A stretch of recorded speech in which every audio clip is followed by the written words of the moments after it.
موعد في الواحة. من جديد أخطأت الظن به، كنت أظن أنه جبار وشرير ومنتقم.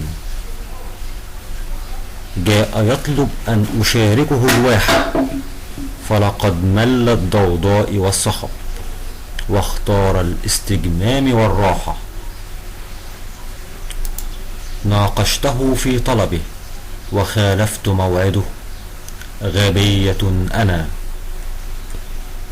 كيف لم أحس أنه اشتاق أن تكون يدي وسادته، وأكون أمه وحبيبته وعشيقته وشريكة سهرته. غبية أنا.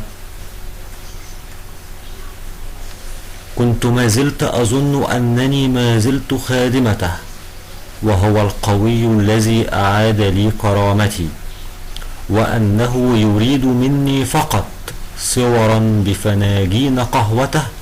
ولم أعرف أنه كان يجمع الحروف لعله يبدع في قصيدتي. غبية أنا. ظننت أنه يتلاعب بي مجددا، ولم أفهم أن طلبه كان طلبا محددا. الليلة أنعي أنا غبائي، فيا ليته يأتيني بطلبا متجددا. غبية أنا. أكتب حروف الليلة رساء، فلقد أضعت بغبائي فرصتي. أقف أمام كلمات وغزل من يعشقوني، لا يهمني من عشقوني، فأنا ما زلت له عاشقة. في عشقه لست. غبية أنا. غبية أنا. قال أن أرتدي لأجله الأسمر، وأعطاني الاختيار أن ينام على وسادة من الرمل، وقلت له أنني لن أجعلك تترك رأسك على الصلب، ففي صدري حنان أكبر. غبية أنا. يا ليتني صرخت فيه يا حبيبي في قلبي حبا، يوما بعد يوم يكثر حبيبي. غبية أنا.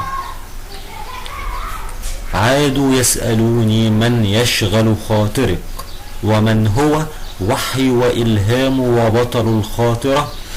بالأمس كنت أقول أنه أملي وحبيبي، وأنا له في الصيف مسافرة، لأعيش معه نهارا صاخبا وليالي ساهرة.